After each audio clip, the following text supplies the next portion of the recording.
Need to make a new one. This is my wallet. I need to make a new one because I wore it out. Okay, threading my machine.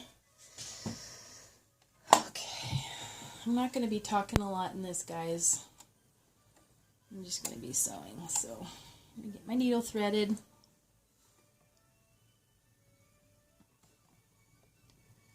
There we go. Okay. All right.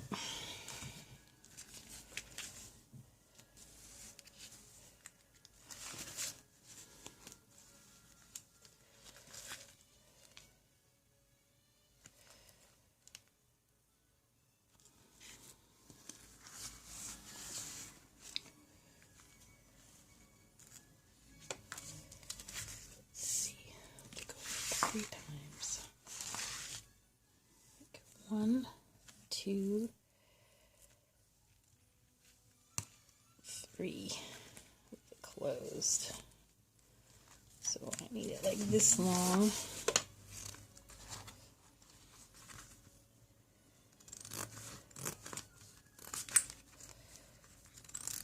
I bought this oilcloth probably 20 years ago. No, that's not true.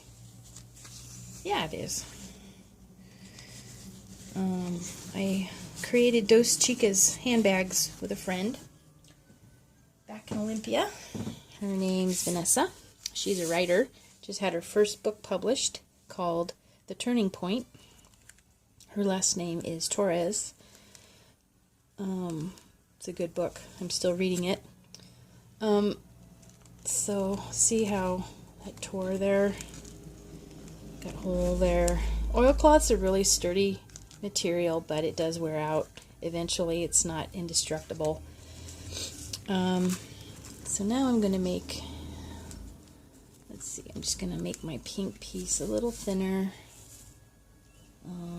Make sure I leave a seam allowance. So actually, I'll just leave it the way it is. Maybe I'll just kind of square it up a little bit with my rotary cutter.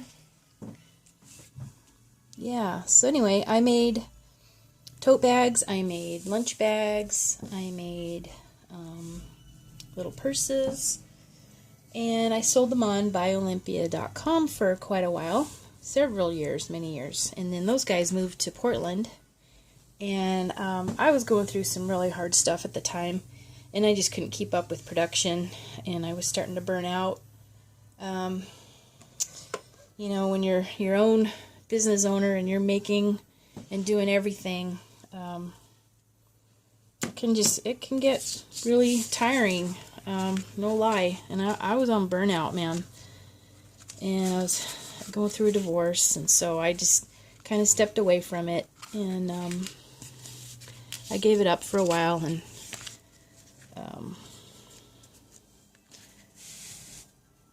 I'm going to get back into it again because I really love sewing, and I thought it would be fun to show you guys tricks and stuff. See me being real kind of wild here and not measuring, not doing straight, you know, with a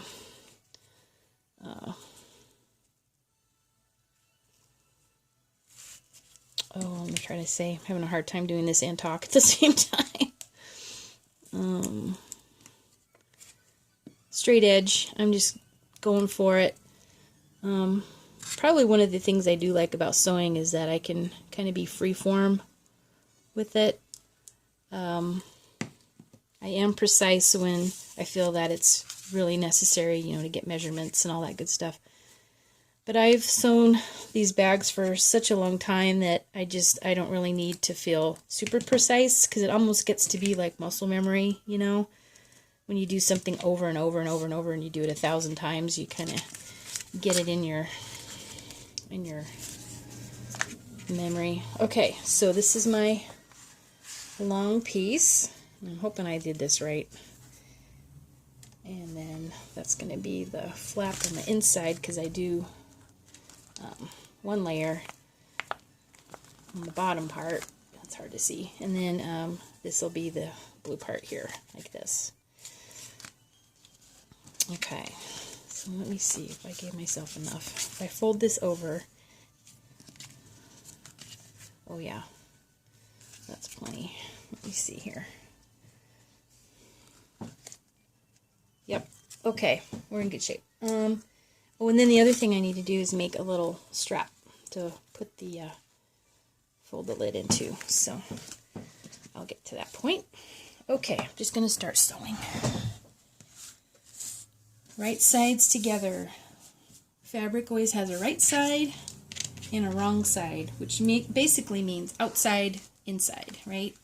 So this is the outside of the blue, and this is the inside, and then the pink has inside, and there's a weave here to give it more structure, which is why it's such a sturdy material. And it's in the old days, oilcloth was made literally with oil. They would put oil on top of fabric and then treat it. I don't know if they let it dry or if they heated it up. I don't remember. So we're going to start by, let's see, what do I want to look at? I'm going to either pick this one or this one. I like this one, so this is going to be my front. So I'm going to put my right sides together like this. Okay, and then I'm just going to sew around. Here we go, down a little bit. And I don't pin oilcloth because once you poke a hole in it, the hole doesn't go away. So I'm just used to kind of holding it in place.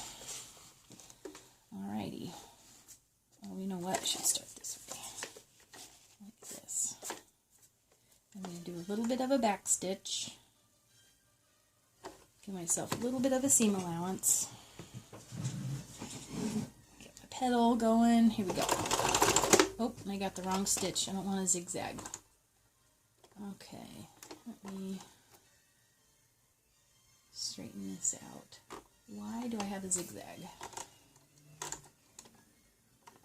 Here we go. Okay. Alright, back stitch. And you don't want to go too much with oilcloth because it is puncturing holes. I'm just going to follow around my curve here. Yes, I'm doing it one-handed. The foot helps feed it pretty well. I don't have to try too hard. Okay, there we go. First stitch is done. Okay, I think you can see, yeah, that looks pretty good. Okay, I'm cut off my tails here, clean it up a little bit. So these little wallets I sold for, these were about $10, I think, because a lot of this was scrap from my bigger bags. And actually my mom helped me design many of these bags, and she was my little worker bee, which now is the Dos Chicas, is me and my mom. And my dad died last year, and she was his caretaker for about 13 years when he got really sick. And so she hasn't really sewn much in the last, that long. And she's kind of getting back into it again as she settles into her new life without him. So yeah, these were scraps, and there we go. So I'm going to turn this inside out, or right side out. But first, let's see, I need to look at my old one here. Okay, how did I do that? Okay, I had it right sides together, and then I think what I want to do is stitch it up this way, and this will be my, okay, so I'm gonna turn this over and give it a seam here, kind of finish it. Real rough. I don't worry too much about straight. I feel like I should cut this straight though. I don't think I need it. Oh, I don't think I need it curved. And I cut it crooked. But this is just for me. I'm making this for me, and I don't care if it's wonky. I'm just having fun. Okay, so I'm going to turn this like this and stitch across to give it a nice finish. Okay, and I think I'm going to use a pink strap.